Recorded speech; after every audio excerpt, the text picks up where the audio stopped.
What's good? What's good? It's your boy B to the A to the R. You know the bar has been raised. Welcome to tonight's edition of Locked In. Yo, I'm super excited. I got the homie with me tonight. He is a living legend, hands down.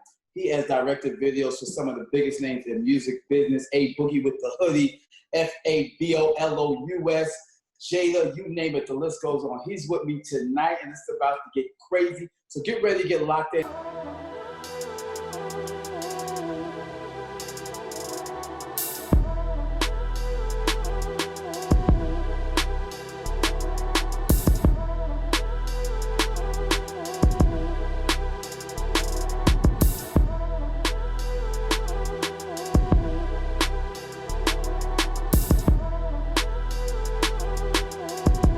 SIXN1 Entertainment, we off and running. We welcome my boy Gerard Victor to Locked In. What's good? Hey Barry, thank you so much. A pleasure for having me. Thank you for stopping by such humble beginnings, you heard? Hey, you know what? I'm just humbled myself to even be asked to be on, just to talk. I'm very behind the scenes and very coy and very candid. And, a lot of the things was people tell me, why don't you show your face? And I'm like, you know what? It's more so about what I put on the screen. It's not about this, but I mean, it does help. Well, it does help, and I'm glad that you're here with us. And our audience is glad you're here. So what's good? First of all, tell the people where you're from. I was born in the Philippines. I was brought over about when I was 2 years old because my mom went here to Michigan, actually. And then my father brought me over to be with his wife. So I grew up in Michigan for a good 30 years. And then I moved out to Jersey about 5 years ago. Okay. 35 not too long ago. So it's been a fun run. How do you like Jersey? Well, you know what? Where I am in Jersey, I feel like I'm back in Michigan because I still have my car. I drive around. I just like driving. This public transit thing is very obscure. And also I'm a germaphobe at heart, so it was. You too? I was on the subway. I think what was it, like a couple of years ago? It was like a hot New York summer, and I was like, this is too many people, too hot, no room. I felt like a sardine. Trust me, welcome to New York. So where did you go to school at? You went to school in Jersey and all that? No, I went to, how far back education do you want to go? Come on, give it to us. Let's get all the smoke in that, you heard? All right, let's see. Montessori. I went to private school, St. Rayfield in Garden City, from kindergarten through 5th grade. Then we moved to suburbs, and then I begged and pleaded my parents, since we moved to like a brand new construction in '96. I was like, Mom, Dad, please, can I please go to public school? I want to stop wearing uniforms. I can dig it. And then, obviously Jordans and all the fly stuff. Foot Locker was my go-to. And when I realized I could just be fly all the time, it just became part of my stilo. So now my next question. Yes. How did the directing and being with the camera, how did all that come into play? Was photography something that was passed down? How did you pick this up and make this your profession and be successful at it at that? Honestly, it was one of those things where I never imagined ever touching a camera. I never really I didn't grow up as a kid being like, oh yeah, you know what, I want to be a director. Oh, I've always had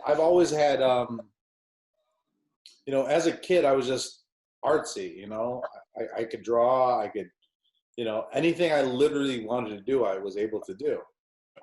So let me just fast forward through everything. So it's like, I've always been a fan of music. I love music. I grew up on music, just like all of us.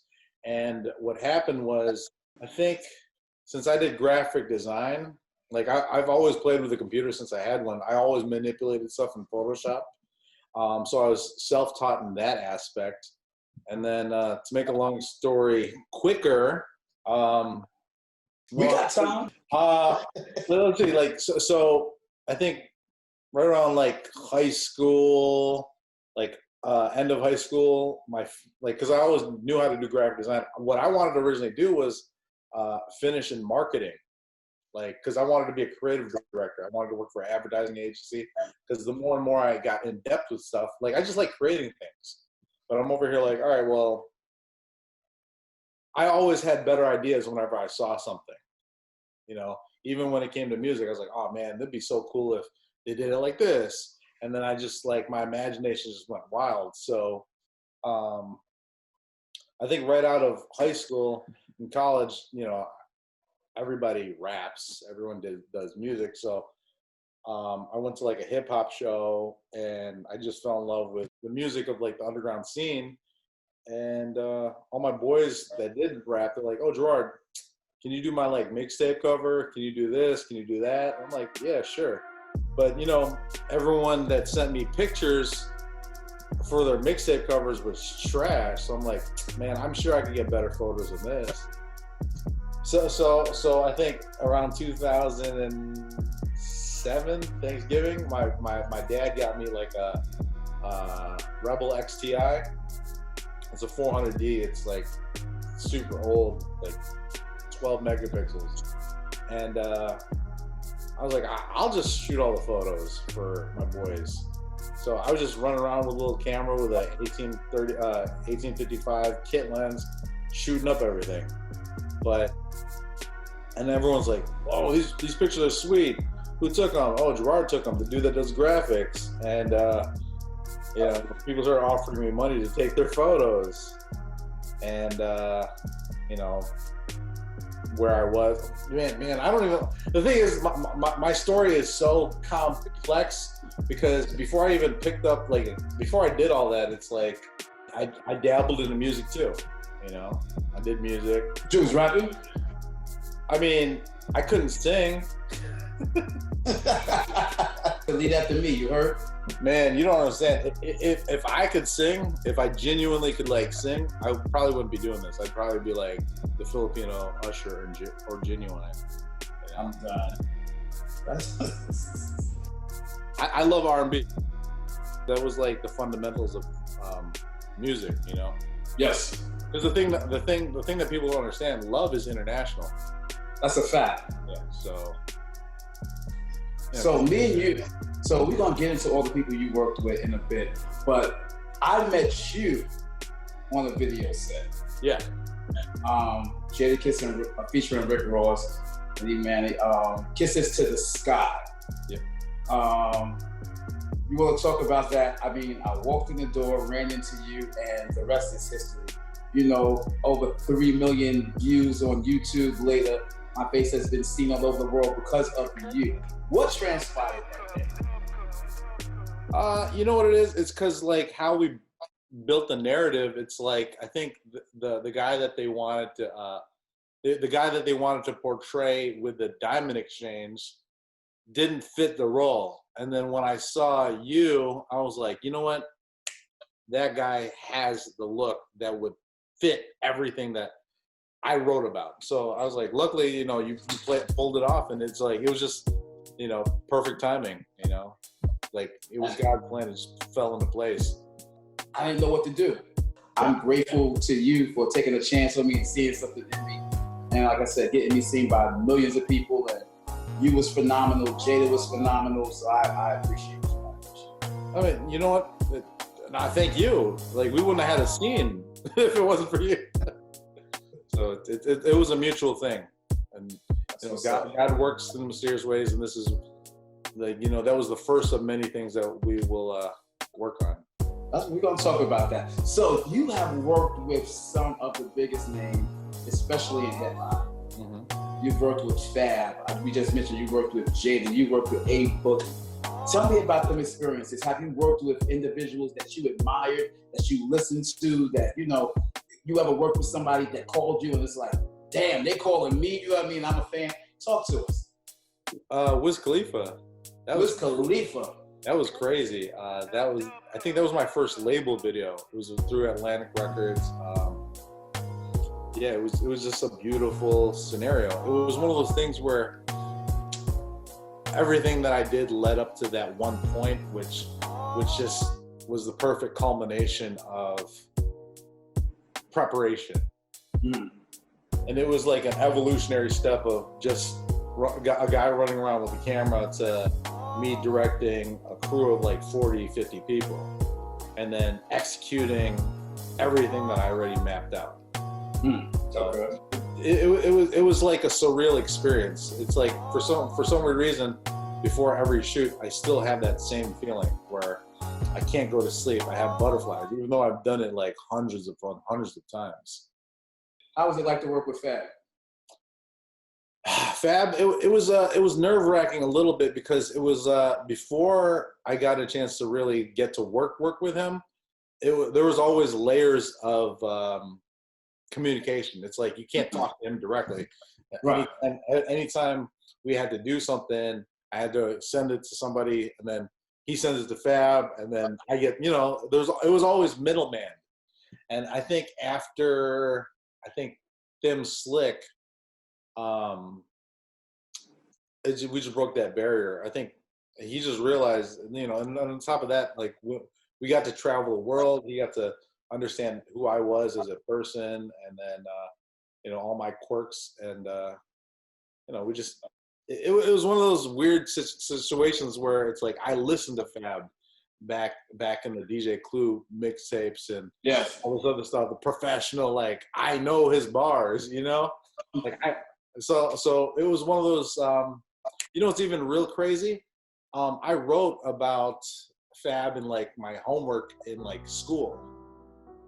I was like, oh yeah, like it was funny. It's like I even did like a graphic design thing for my marketing class where I used Fab's pictures to market some rims that we were. I still got that poster somewhere at my parents' house, but it was like one of those manifest things. Wow.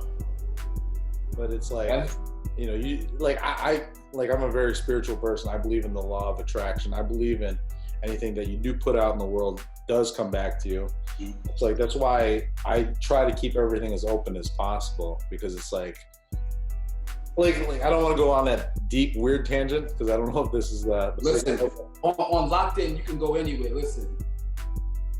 I don't want to so anyways, I've been through all my research as I've been growing as not only as a director, but as a person that's developing, it's a scientific fact. Energy cannot be destroyed or created. Like, it's just science. It's like nothing. Like, so with that mentality, we all on a microscopic level, like our phones, our hands, like this bracelet, this watch, on a microscopic level is energy. So even the stable and this laptop that I'm on, it's, so if your thoughts are energy, right? If I think about X, Y, and Z, I put that energy into that specific place in the world, the abundance that we have. So it's like, so when people say, oh, I can't do this, I can't do that, that's absolutely right. It's like, like, the secret is like the commercialized version of it, but like all the scholars, people back in the day, people from self-development, they all thought about everything that your mind can conceive, can manifest. And like on a simple basic term is like, even with music videos, right? Music videos are the fundamentals of that. Like, this is why, like, when I got into this field, it showed that this was real. Because think about it.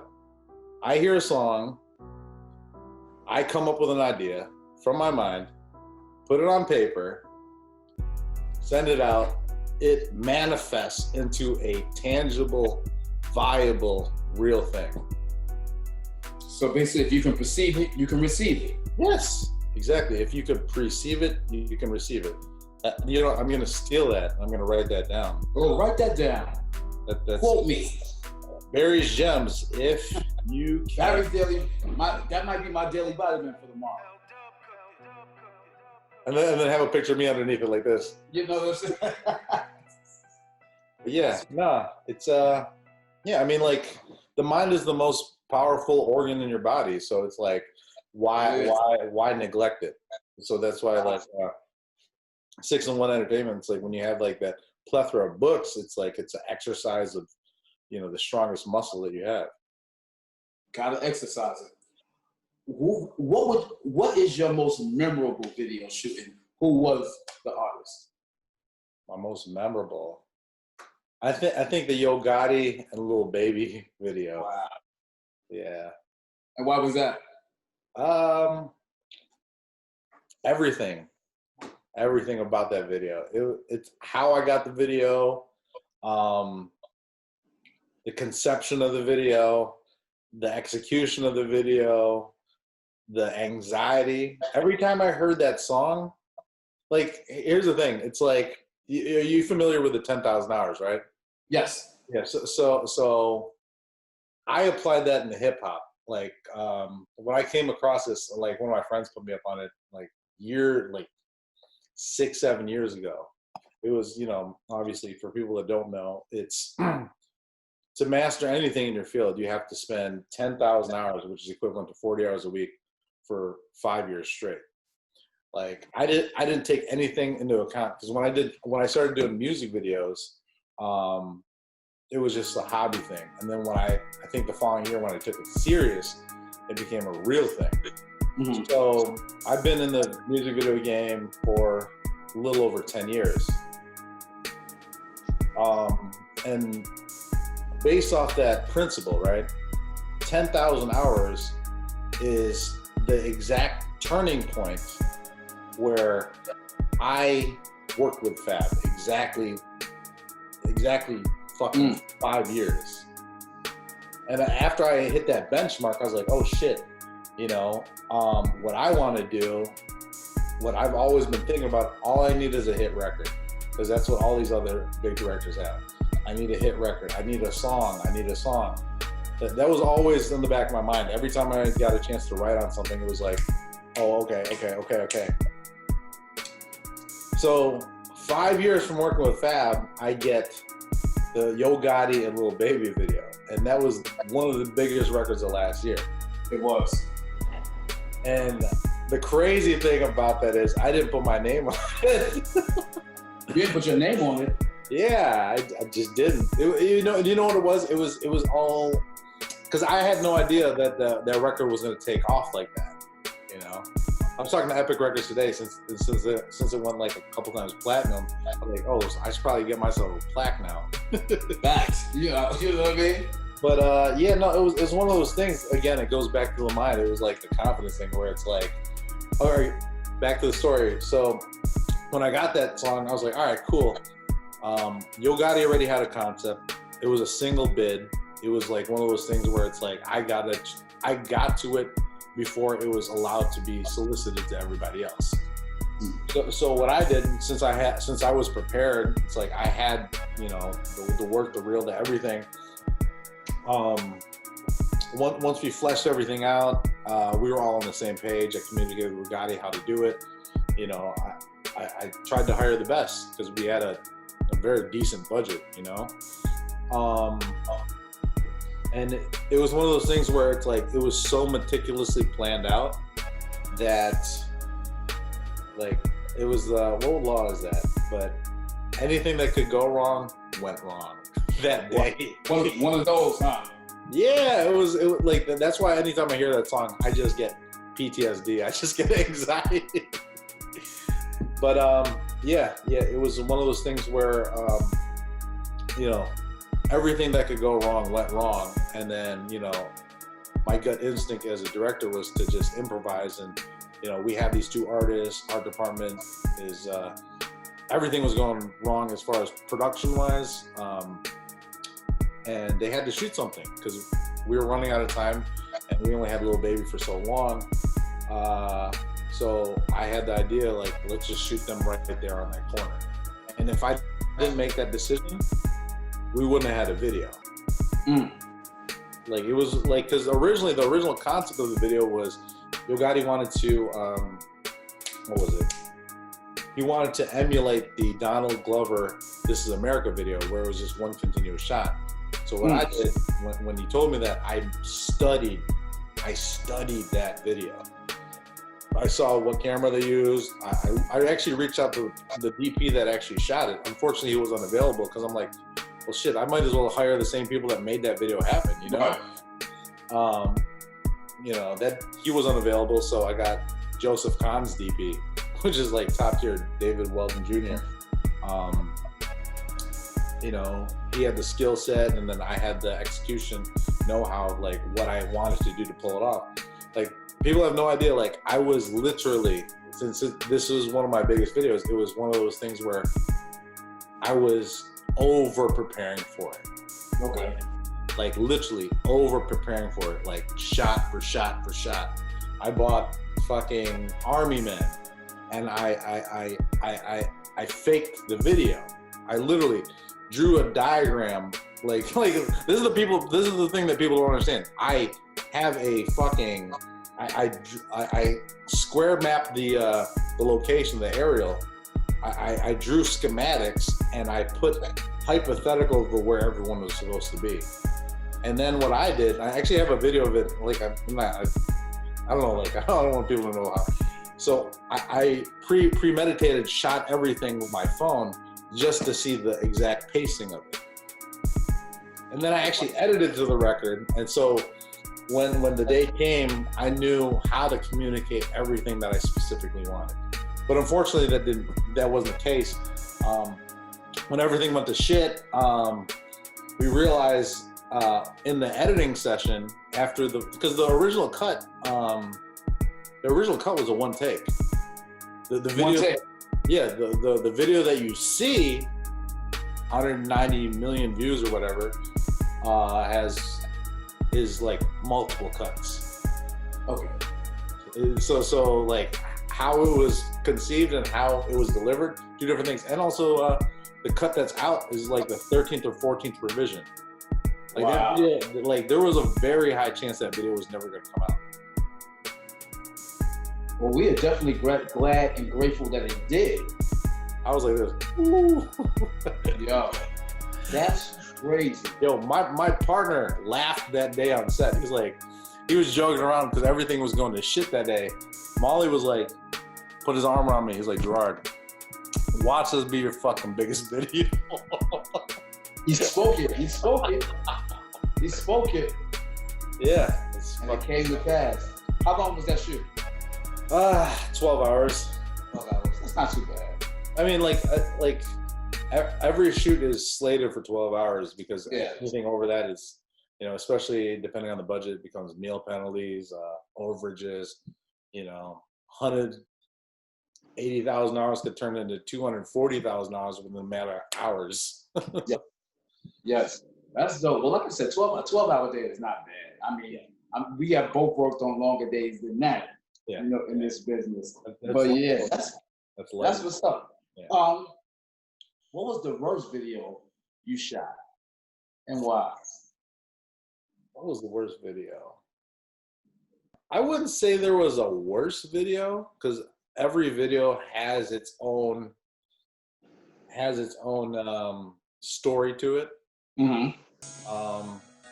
I wouldn't say I've ever had necessarily a bad shoot. I would just say that shoot had its own set of problems. Okay, gotcha. Wow. Yeah, seldom ever does a shoot go like perfect. Which one was that? No, I said seldom ever, like oh. Yeah. Have you ever had one that was as close to perfect as perfect get?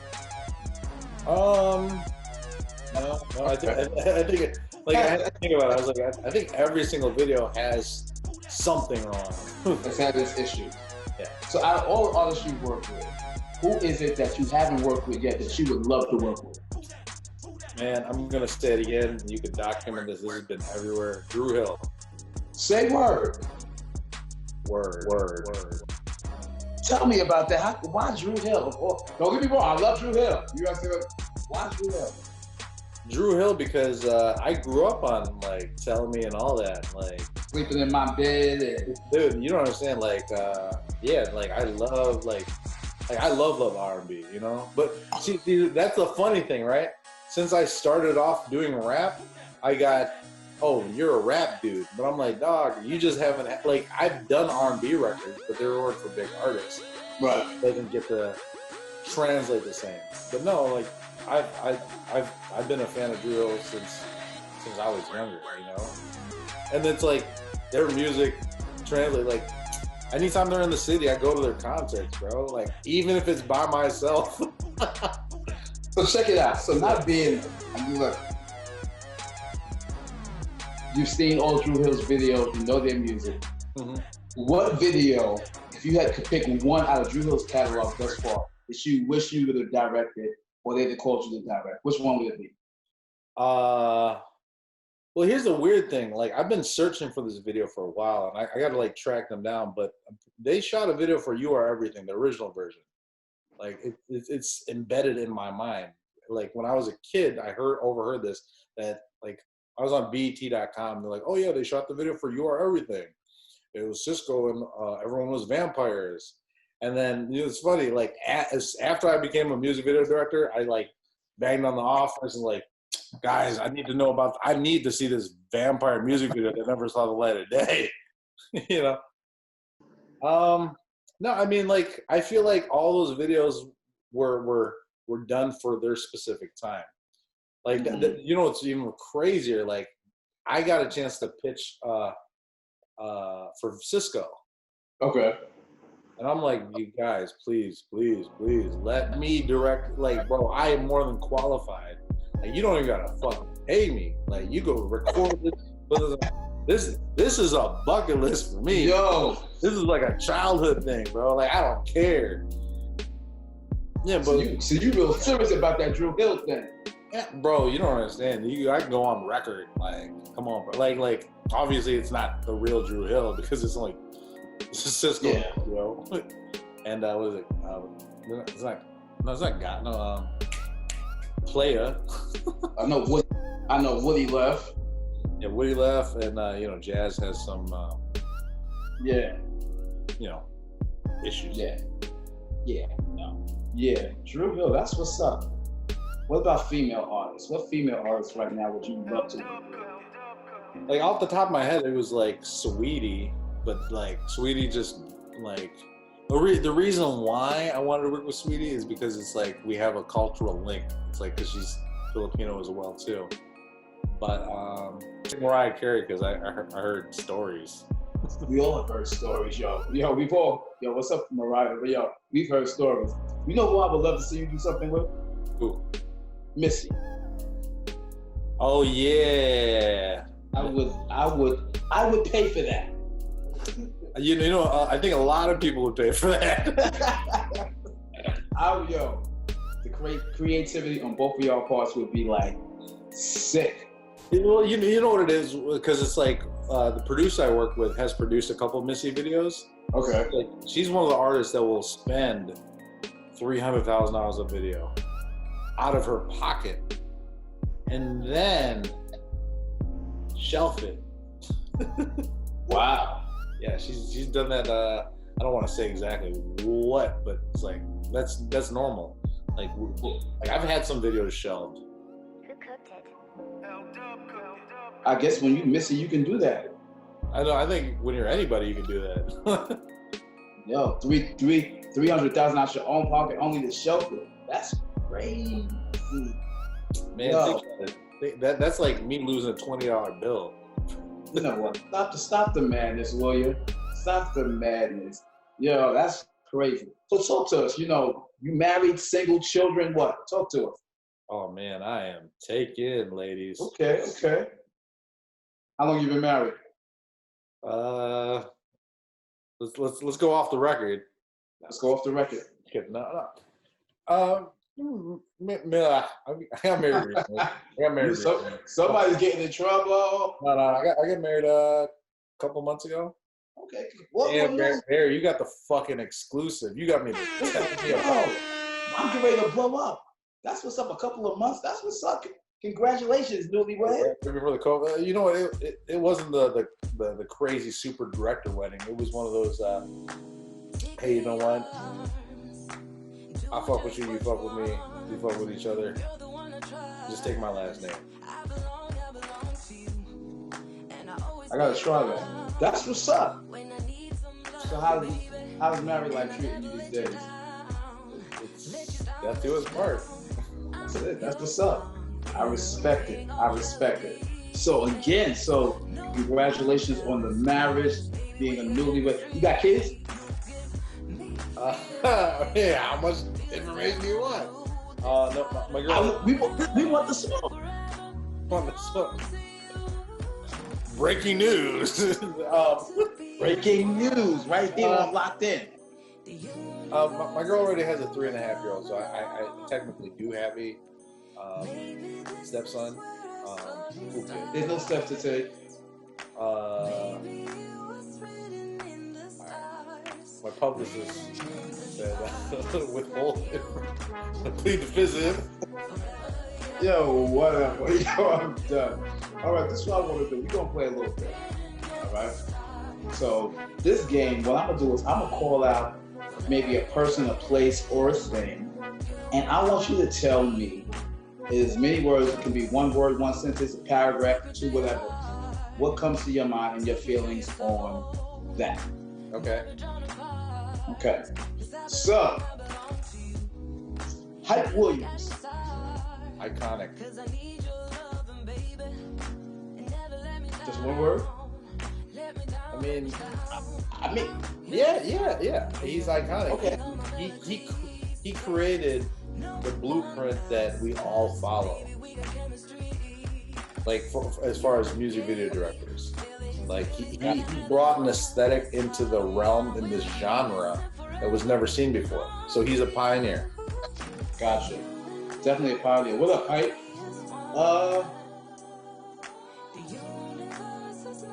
Mary J. Blige. Queen. She's the OG. She's the original, like.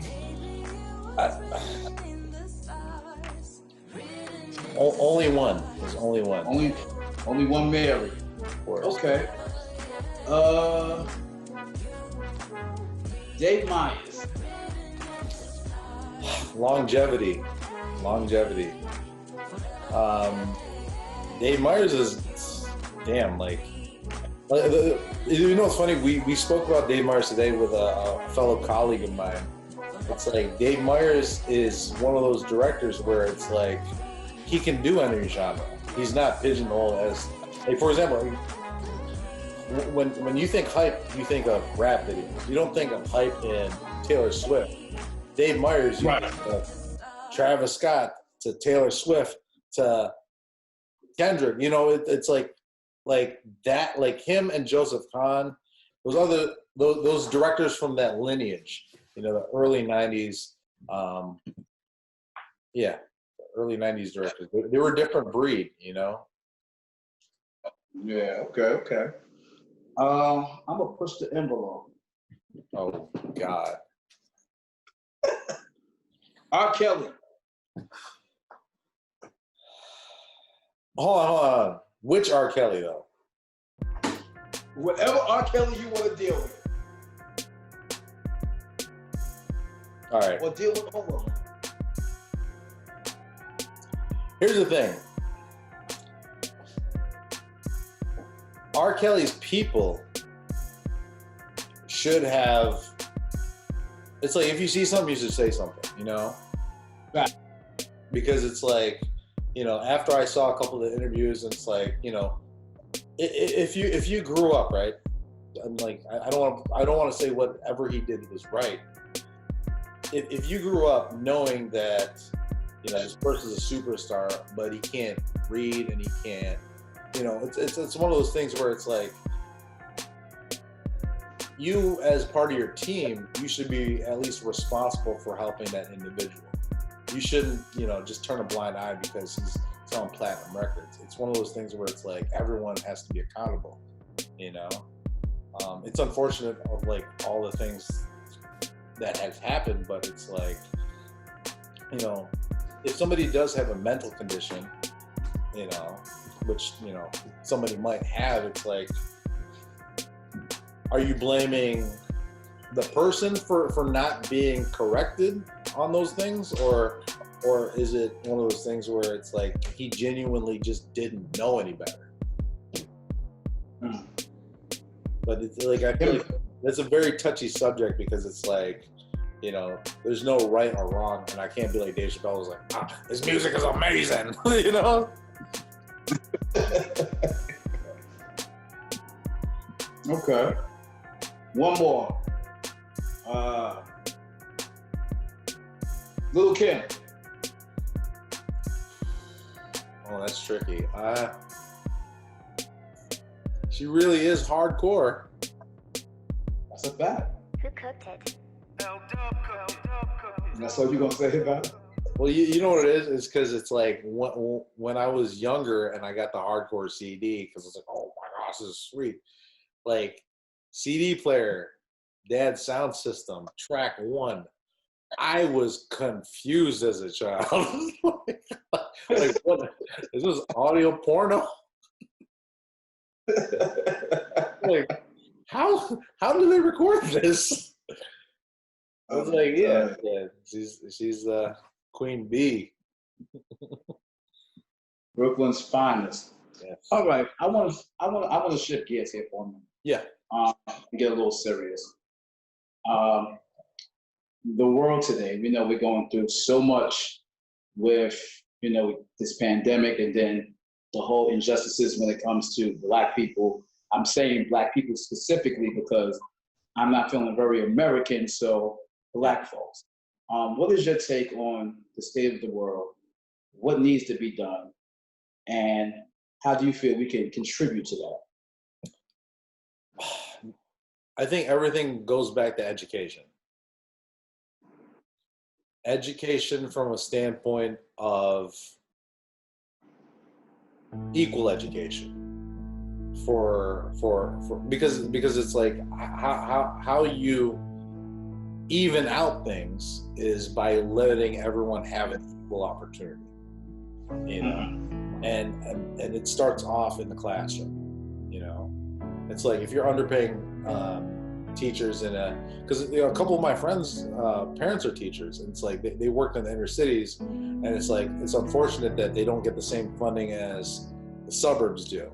So it's like, you know, because of the history of the United States of, you know, lining out things with red lines and stuff like that, it's like it gives people an unfair advantage. And it's like, I feel like, and how deep rooted the problem is, it's not going to take a couple protests for this to happen, you know.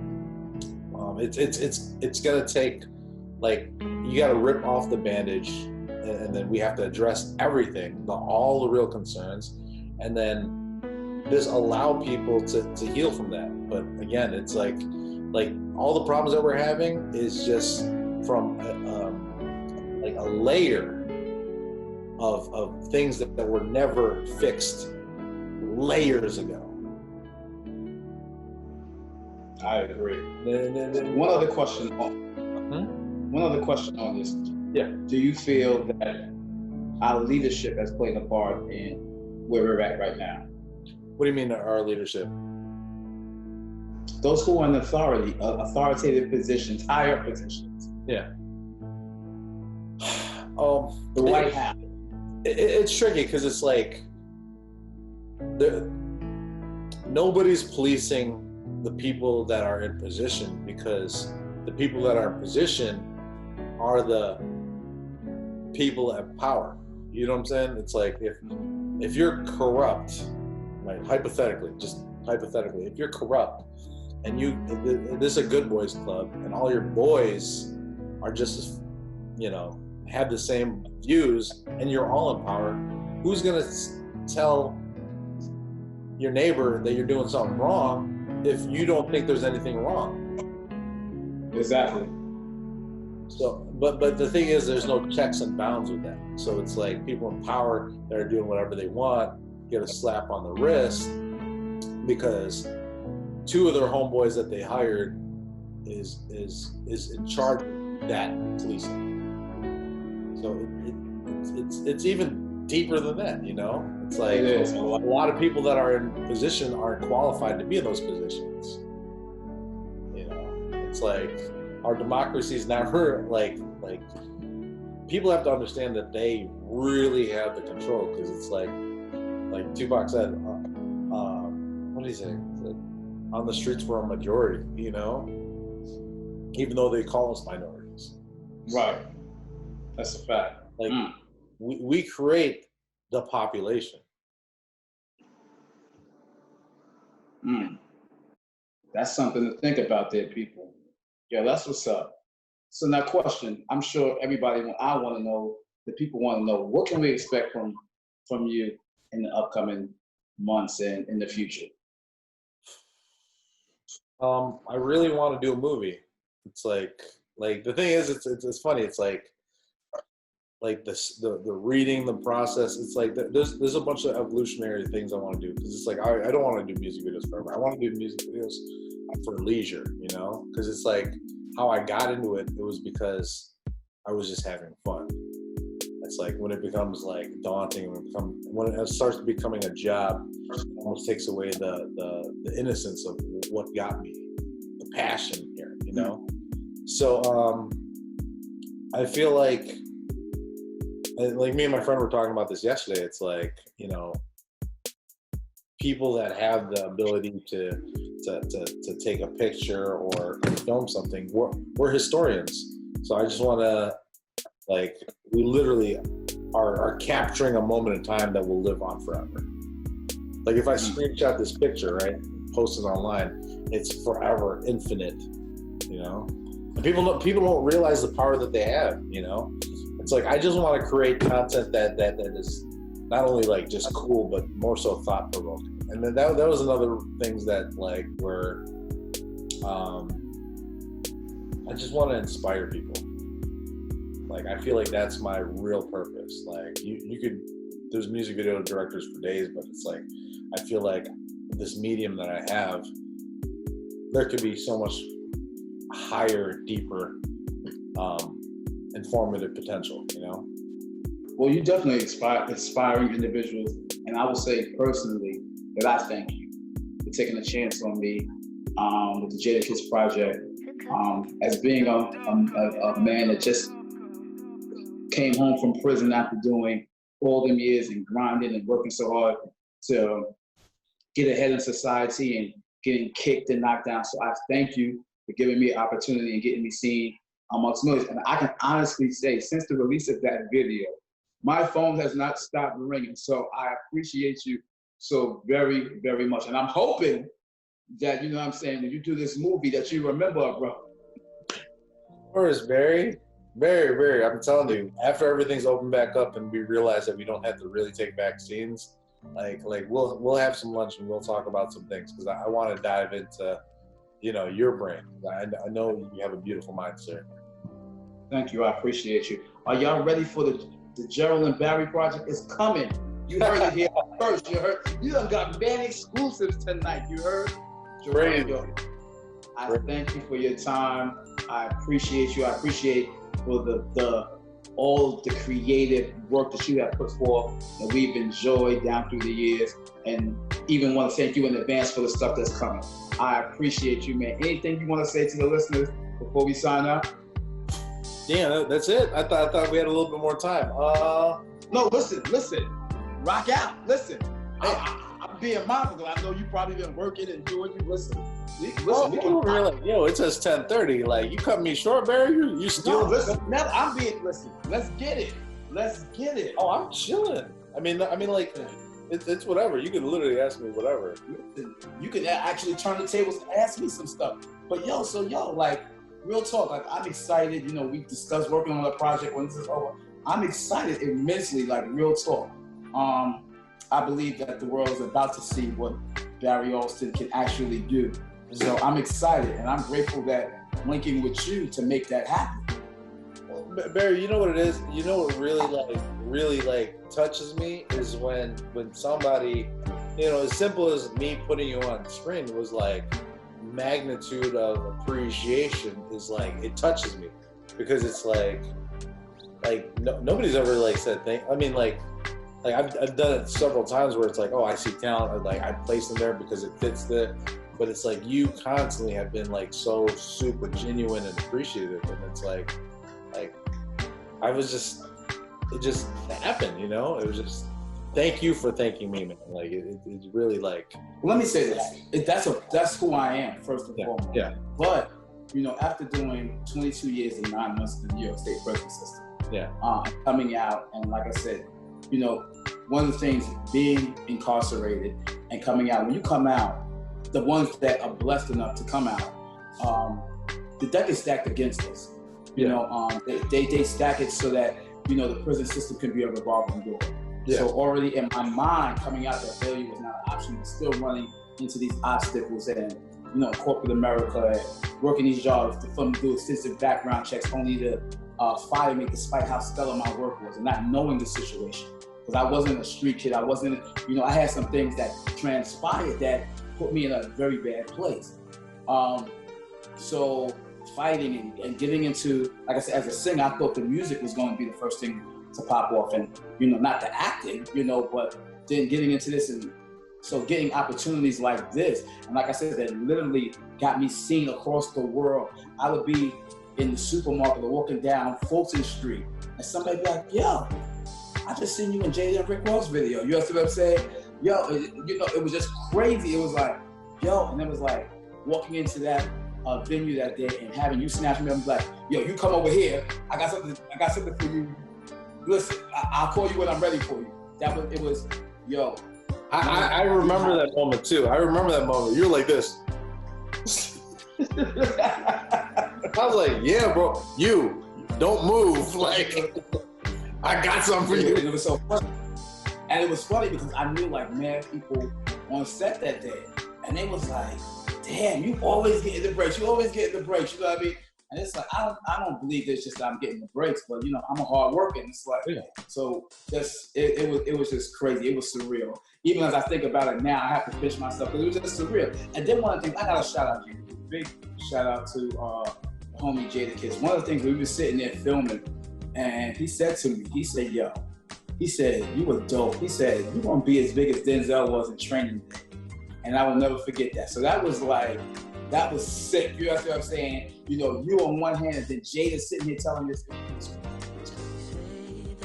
Well, I'm glad to be part of your journey, and I'm look forward to the continued thing, because it's like, Barry, like I'm a whole person about energy, and you have such a genuine and pure energy that it's like, I anything that I can do to help, as a human being, like just your gratitude. It's like my good friend and my old business partner taught me from his grandfather. He said, the giver is the greatest recipient. And, and that's what people don't realize. It's like, the more you give, like the law of abundance works, because it's like, I'm here because somebody gave me an opportunity. So it's like, I've always thought, why not share opportunities, even if it's, you know, minuscule, as simple as putting somebody here. Yo, it's crazy. Like, yo, Barry, like for example, right? This is years ago in LA. I do this music video for this artist that I just thought music was sweet. I came across this model too. I'm not gonna name the names, but this singer just genuinely, like he didn't even have the budget. It was one of those things where the song was so good that I was like, you know what? I want to just make this video. Like, I've already been blessed in so many scenarios. And what happens, this guy gets signed, gets like blows up. The model that I put in the video gets seen. Like, I'm at home like months later. I see her in big videos. I'm like, oh, I shot her first. Wow. I shot her first. Like, that's a real thing. And it's like, people don't realize the power of, you know, just the power. The power of like media these days. It's like, you know, just as quick as bad information you get out, quick as good information comes out.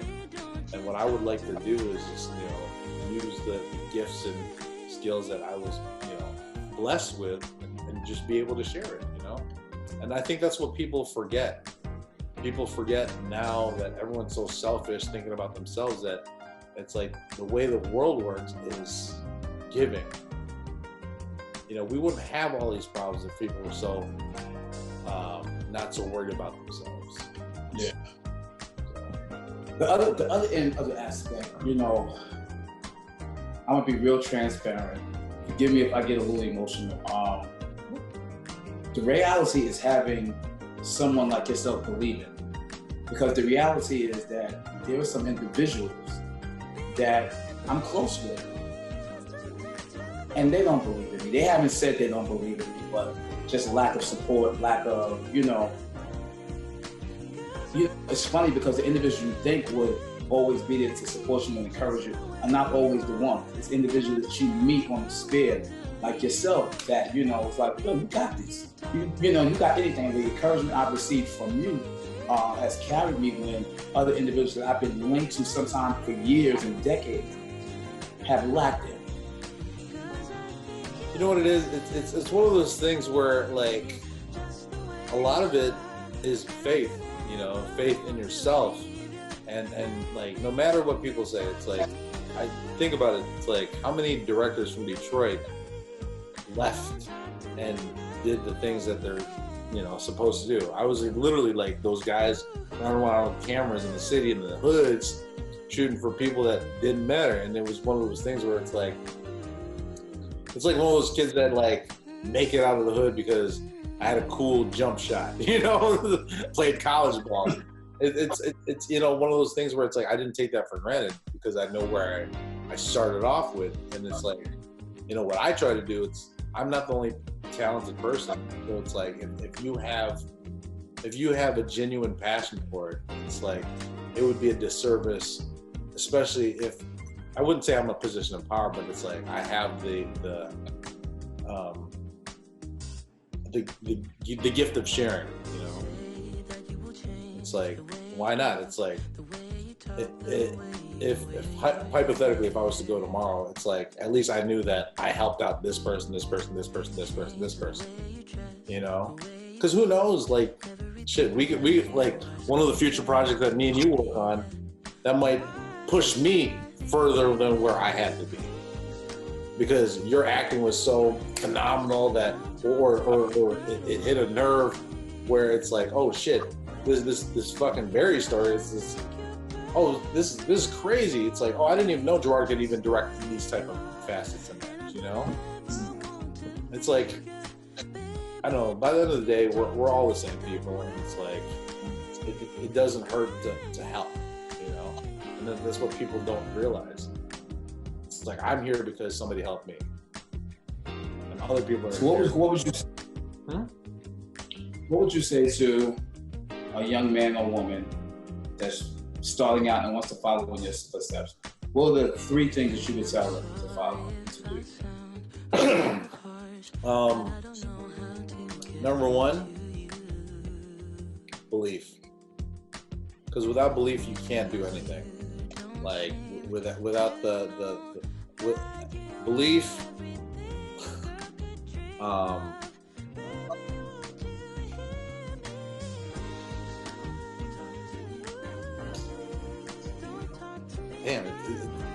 because I think belief and faith are in the same realm. I don't want to say faith is the second thing, but it's mastering your craft. And I think the most important thing is being vulnerable. In what sense? Being vulnerable is in putting your work out there. I've been guilty of it. It's like, for example, like I directed the Kisses of the Sky video. I still have yet to post anything. Like, I'm one of those things where it's like, I'm my own worst critic, because it's like, you know what it is? It's like, as a creative, you're always trying to strive and put your best foot forward. And the thing about, like, for example, like me, right? I just started showing my face about a year or 2 ago, but I've been directing for fucking 10 years, It was like just being comfortable with being on camera. And so it's like, anytime I had an opportunity, like for example, like when you ask me, I'm like, sure, why not? It's like it's only practice for a couple years down the line when I'm on Oprah, like sitting down, like, well, Barry and I did da da da da and da da da da. It's one of those things where it's like, why not? It's like I got bit by it. I think last year, my friend had had like a casting thing. It's like, hey Gerard, do you want to be one of the speakers? And I'm over here like, you want me to talk? I don't even talk. Like, I mean, I talk on set, but it's like I've never, spoken. I mean, I haven't spoken to like an audience in forever. Like last time I spoke, that was like a school project. I had to do what the funny thing was? The funny thing was on the Kisses to the Sky thing, I was so daggone nervous. First of all, we got Jada, we got Rick Ross, there's you. But I'm gonna tell you who really gave me the nerves. Was Maggie. Leading lady Maggie. That was crazy. That was crazy. I was like, yeah. What? Maggie is, gosh. If y'all haven't seen Maggie, you need to see her. Go check out the video, go follow her. Yo, when I tell you, dude, it was a done deal. It was like, yo, she's the truth. You're like, oh yeah, you can drug me. Drug me. You have to take advantage of me. You hurt? Listen, handcuff me. I don't listen. Whatever. I don't. Oh, I shouldn't have said. We still live. Oh, my bad. So, but it was definitely dope. But I was nervous as all outdoors. I was hoping my hand wasn't shaking with the glass and with the cigar. It was crazy, but it was dope. Y'all made it. Y'all made me comfortable. Y'all made me cool. It was dope. It was definitely dope. Awesome, man. That's a lifelong experience, man. Definitely, and I'm looking for more. So I'm excited about the future and what we're gonna get together and link on. I'm definitely excited. I welcome you to pick my brain. Challenge me. I'm one of those challenge me. You know what I mean? So I'm with it. So I'm excited. So I know we got a few more minutes. You want to say anything to the people before we head out? I mean, whoever made it this far with all the shenanigans and hearing your stories, it's like I want to say thank you for your time, because time is the only asset that we could only use once. So it's like, use it wisely. And thank you for being Barry. Tell the people how they can follow you and where they can find you at. Instagram is Director Gerard Victor, GERARD VICTOR. Go on GerardVictor.com. I don't want to say goofy, so like Google me, but I mean, you can do that. Listen, you a living legend, so of course they can Google you. Living legend. I'm just a kid from Michigan that liked music, that just had an opportunity, and my passion found me. That's what's up. You heard it here. You heard a lot here first on Locked In. Damn, like you really like locked it in, man. I was like, you're like, oh, I was like, oh shit. Locked in. You heard? He's locked in. All y'all just got locked in. I thank you. My guest, my brother, my friend Gerard Victor. Look for him, follow him. Great things to come. Great man, awesome individual, and we just expecting bigger, brighter, and better for him. I appreciate all y'all for tuning in tonight. Real talk. You just been locked in. You heard?